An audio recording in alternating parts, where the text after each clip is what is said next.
You know, if the millennial kingdom did happen, then that would, because of the, if you saw my last video, because of the sky breaking open, that would allow going to the moon. Like in the 60s, that would allow going into space. Because the shield, see, it could be either or. Because the way Moses was seeing God's feet through the sapphire pavement, as he called it, a sapphire pavement that he could see him through. There's the sky and then water. It's not like God couldn't just that be water that he's seeing through. And I guess just to our human minds, there'd have to be something there, or the water would. Do you see what I'm saying? So if there was something and then that broke open, who knows, long before we were born, and God had his millennial kingdom, then that would allow going to space. Not that God would want us doing that, because he doesn't say that's our domain. But I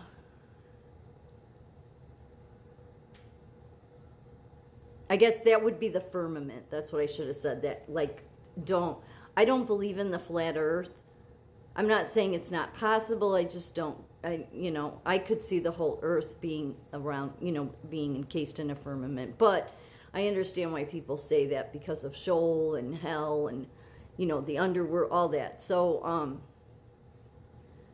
however, people wouldn't care about listening to God. And even though God didn't give us dominion of space, he gave us dominion of the land, and really it just became Satan's dominion after the original sin anyway. But you could see people just saying, oh, well, we're still going to do it. Whereas before they wouldn't have been able to do it. And then they could. But it says the moon is fixated in the firmament. So maybe, hard to say. But if you saw my last video, that ran through my mind. I'm like, then in the 60s with, what was it, Kennedy going to the moon would have been something possible. See, a lot of people make the argument that the millennial kingdom happened already because of some of these old buildings. Not so much in America, really. Well, some in America, though. That it's like, how did they do that way back when? But they did. It was like that for the Roman Empire. But some of these that are even more, like in Europe, that are more advanced than that, and they've been around for so long, and that's a lot of people's arguments, that these beautiful structures, how were they able to do that? So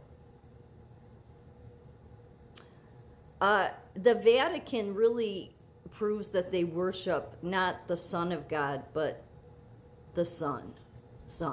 This is St. Peter's Basilica. I mean, look at this. Like, none of it represents Jesus. He didn't, this is, but as you can see here, because this is the altar, the sun, this whole thing looks like a sun. That's what the Roman Empire under paganism was. It was all the planets that they worshipped.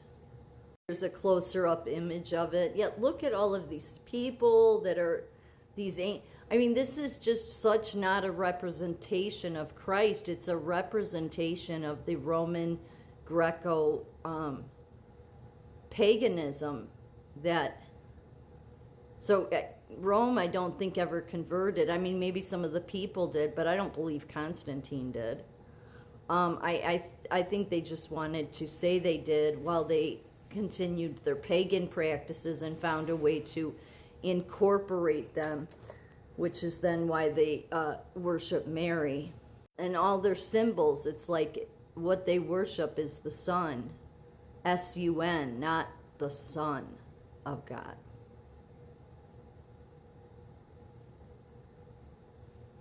And this is them doing, you know, their Latin Mass, because the Latin Mass is where they're facing away from the people. So that's the Latin Mass. I mean, just look at all of this. It's so, none of it, there's nothing about this church that represents Jesus, except that what? They use his name every now and then. In this Mass, they invoke Mary constantly. And then all the symbols of the sun, you know, that look, I mean, that's a sun.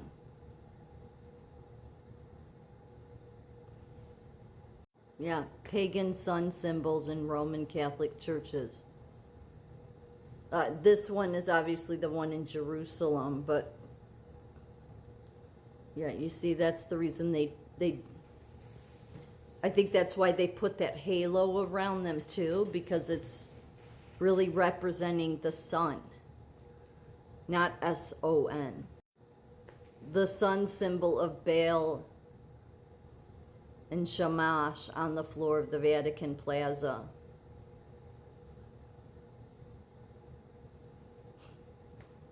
The Roman Empire did have sects of it, certain territories of it, that did do child sacrifice. And then, of course, that's, yeah, I mean, all this is all worshiping the sun while, you know what, putting something, this religion has nothing to do with Jesus. We're definitely living under the beast. Whether the beast is, because you're living under the beast prior to the millennial kingdom, it's just that during the millennial kingdom, he's locked up. But then after the millennial kingdom, he's released one more time. And so people are saying that, excuse me, that we've been living under it. And maybe, yeah, that means it's open the books next.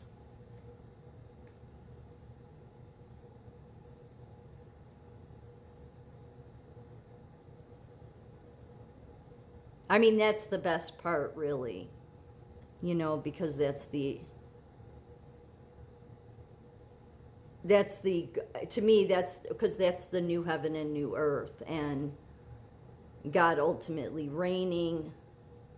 I mean, not that he doesn't during the millennial kingdom, but again, I don't think you have complete rid of wicked. I mean, I think you have justice and all of that, but I don't know, my mind is being changed more and more that we're past the millennial kingdom. We're at the place of judgment. Either people will be going to their eternal damnation to suffer torment forever because they don't die. I mean, or going to eternal life with a glorified body.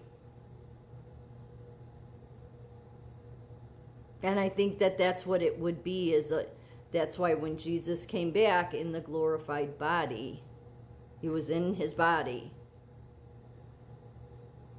But people said that it was different. It wasn't a spirit. They could touch him. He could eat, but he didn't need to sleep. And yeah, so that the people with eternal life, it would go back to what it was during Adam and Eve.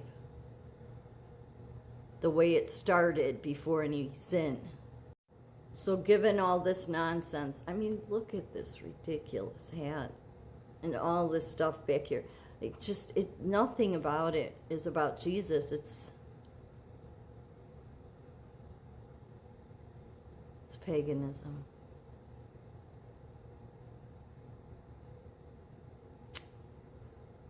Yeah, I think my mind has changed. I think we're upon the ultimate end, good end.